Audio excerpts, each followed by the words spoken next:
Voilà, voilà, très bien, très bien.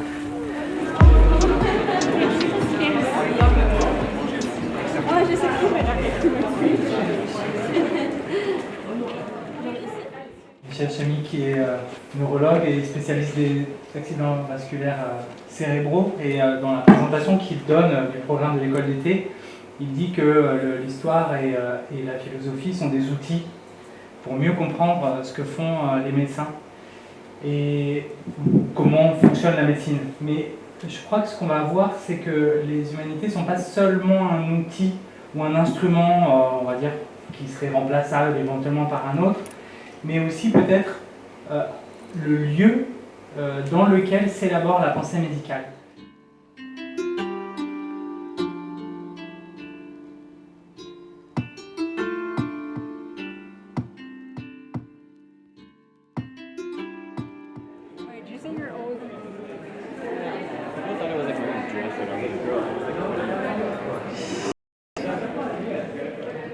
La manière dont on communique avec nos patients, dont on pratique la médecine est vraiment déterminée par notre situation historique, temporelle et géographique.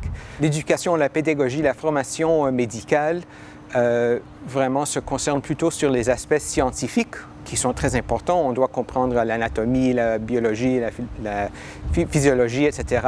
Mais ce qu'on fait de jour à jour dans la clinique, c'est d'interagir avec nos patients qu'on doit comprendre et écouter. Et ce sont des attributs qu'on gagne en étudiant la littérature. Put your last slide first, because who knows what happens, you might not get there, but at least your students will have the takeaway points. Et on a considéré l'effet historique de Jean-Martin Charcot, alors son influence sur le fait qu'on lit les détails des expériences de nos patients qui nous aident vraiment à arriver à nos diagnostics. What made his accomplishments so successful? It was a particular approach that he used called la méthode clinico-anatomique. Et en neurologie, ça doit être encore plus crucial que peut-être dans d'autres Oui, absolument. domaines. C'est le domaine humain qui est notre sujet, de vraiment comprendre la manière dont le cerveau reçoit, interprète tous les signaux de notre environnement. Et c'est vraiment une grande catégorie de symptômes et d'effets qu'on interroge comme neurologue. Tu as dit quelque chose de très important pour les étudiants, et c'est un héritage de Charcot. Il faut prendre du temps pour écouter un patient et pour l'examiner. Précisément. Alors que le système de santé, en France, mais je pense qu'à Ottawa c'est pareil, et à Shanghai aussi, fait qu'on demande aux médecins et aux étudiants d'aller très vite, de faire des observations qui sont maintenant des observations stéréotypées, type, où il faut remplir des cases. Alors que le principe de Charcot, de la médecine narrative, c'est de prendre le temps d'écouter le patient et d'écouter son histoire, parce que c'est justement dans les interstices d'incertitude où on va apprendre des choses nouvelles. Mais je suis complètement d'accord. C'est certainement la réalité à Ottawa aussi, au Canada, aux États-Unis. Particulièrement, par exemple, dans la médecine family medicine, la médecine primaire, dans la salle d'urgence, où il y a toujours des pressions temporelles. On peut se demander pourquoi. Pourquoi existe cette pression? Et je pense que c'est le système monétaire, financier qui crée la pression. C'est à cause de voir le plus grand nombre de patients aussi rapidement possible pour recevoir le plus grand paiement à la fin du mois ou à la fin de l'année. Alors c'est clairement quelque chose qu'on pourrait changer. On l'a fait une fois. Ce qui est intéressant, par exemple, sur l'écrit et la littérature, les points de vue, les représentations qui sont véhiculées par les écrits. C'est des choses qu'on n'aborde pas du tout en fac de médecine, au moins en France. Au Canada, j'ai l'impression qu'ils sont peut-être un peu plus ouverts sur ce genre de sujet, mais nous, c'est vraiment des choses qu'il faut aller chercher par notre propre curiosité. Et je trouve que c'est très intéressant. Il nous a fait la remarque, typiquement, que nos observations étaient lues par d'autres personnes. Et quand on écrit le charabia médical, est-ce que ça vaut le coup de mettre une abréviation pour gagner 2 minutes ou 2 secondes? Ou est-ce qu'il vaut mieux prendre le temps pour quand le patient va lire sa fiche de split pour qu'il comprenne mieux ce qui se passe, de se mettre un peu dans la peau des autres personnes qui vont lire des autres soignants et aussi peut-être des patients qui vont lire leur fiche d'hospice. Parce que c'est vrai que des fois aux urgences, ils repartent avec des fiches des comptes rendus d'hospitalisation qui, je pense, sont extrêmement obscurs pour eux. Comment est-ce qu'on fait pour vulgariser sans infantiliser un patient, c'est-à-dire expliquer en conservant une posture d'égalité finalement et de ne pas retomber dans le paternalisme qui était plus commun à l'époque, on va dire. Et ouais, c'est super intéressant que le patient quand même comprenne finalement son diagnostic parce que c'est lui qui connaît l'histoire de sa maladie. Oui. Et justement, le lexique médical est très utile aux médecins pour se comprendre entre eux, mais c'est important aussi d'avoir des médias, par exemple les textes qu'on a lus, qui ont différents registres, différentes techniques, et puis ça permet à plus de gens d'embarquer lorsque le vocabulaire utilisé est plus accessible. Lui, il semble plus un artiste scientifique. Oui, cette impression aussi. C'était comme figure 1.2. Ouais, c'est ça. Exactement.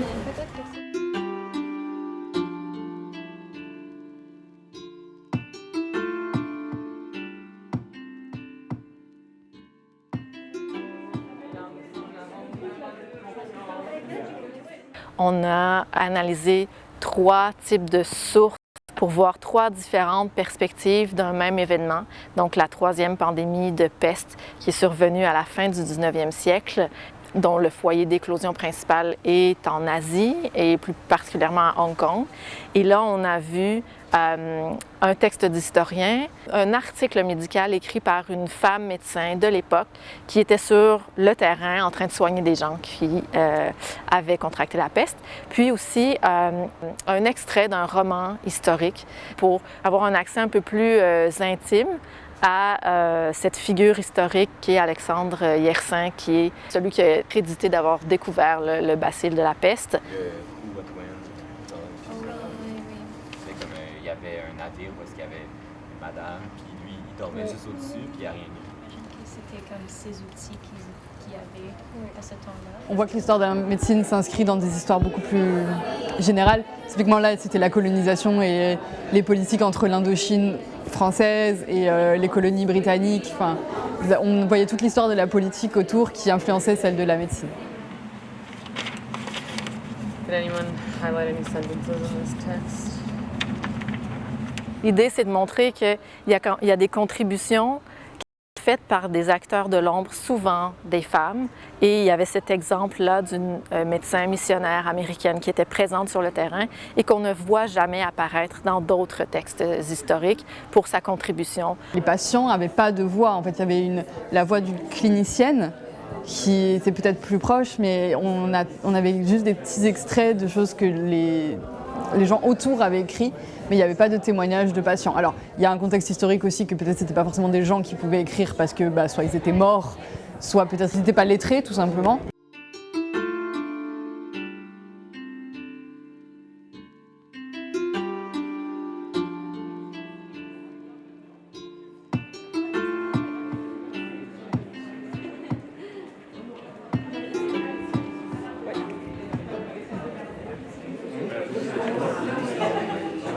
So we have Le Malade Imaginaire. Who is our captain for?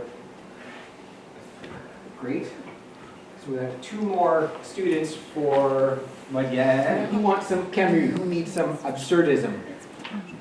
On a lu quelques textes classiques, canadiens, américains, français, japonais, britanniques, qui ont donné quelques perspectives diverses à propos du rôle du médecin en tant que scientifique et aussi artiste.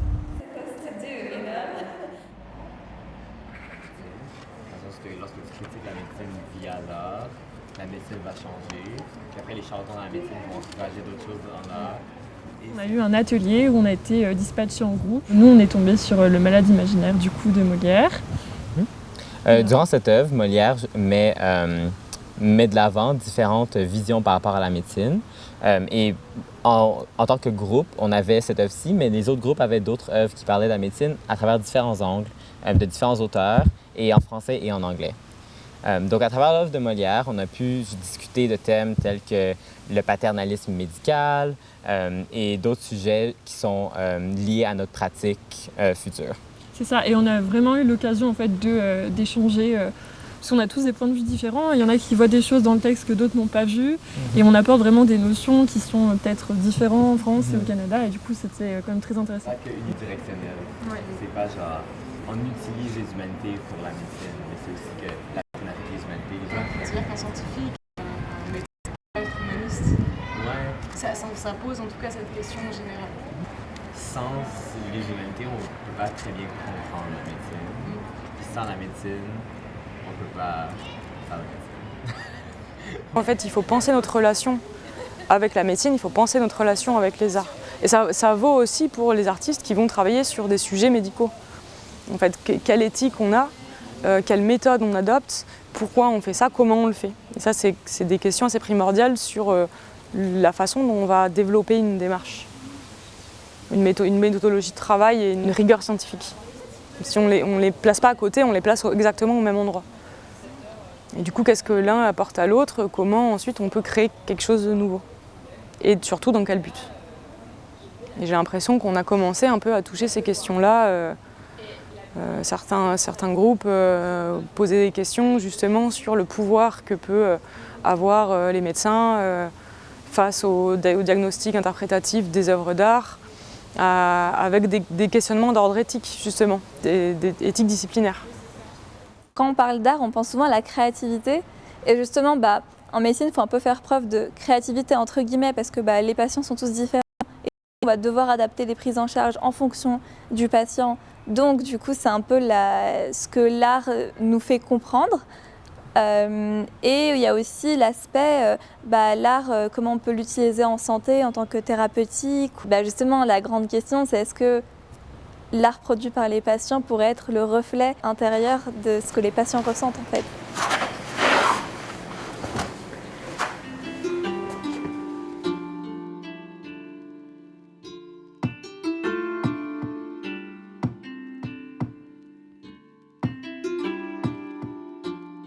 And it's Les Fleurs du Mal, The Flowers of Evil by Charles Baudelaire. Oh, I read about him. He has a really complicated life. Yeah, definitely. Do you want to tell us about it? Baudelaire se définit comme un poète maudit et à travers la lecture d'un artiste, est-ce qu'on peut diagnostiquer quelque chose ou est-ce que ce serait de la surinterprétation?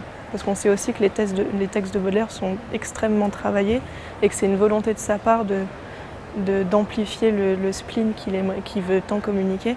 Est-ce que voir du médical dans ces textes, ce serait de la surinterprétation ou ce serait pertinent? Parce que de manière générale, on peut réduire toutes les œuvres d'art à la psychologique intérieure de l'artiste, ce qui semble assez réducteur. Et justement, on est arrivé à la conclusion que on ne pouvait pas arriver à une conclusion par rapport à ça. Et aujourd'hui, on a aussi cette volonté, cette petite manie de vouloir poser un mot sur tout ce qui peut exister ou non dans le domaine de la psychiatrie. C'est pour ça que, est-ce que ce ne serait pas un petit peu poussé à l'extrême de poser un mot pathologique sur juste un état d'esprit qui, chez Baudelaire, était très, très productif.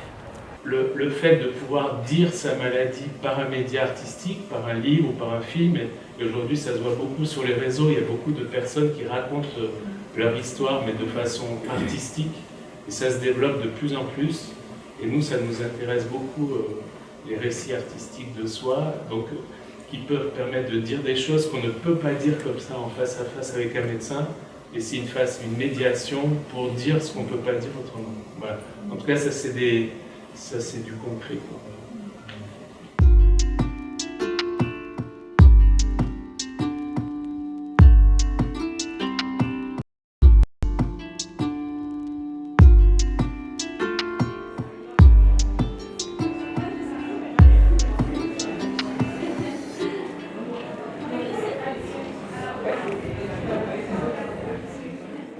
En fait, quand le patient raconte une histoire, il devient humain, donc il n'est plus seulement une maladie, mais il a une histoire.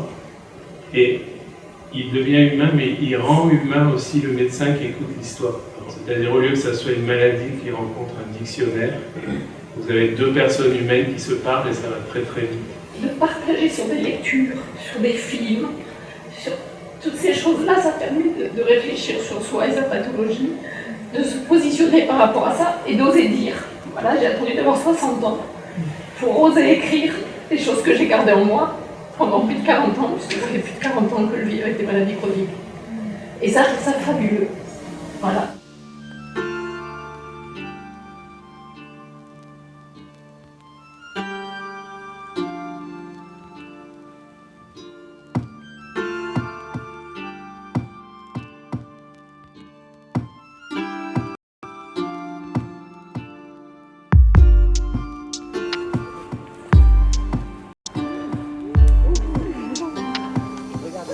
Voilà, très bien, très bien.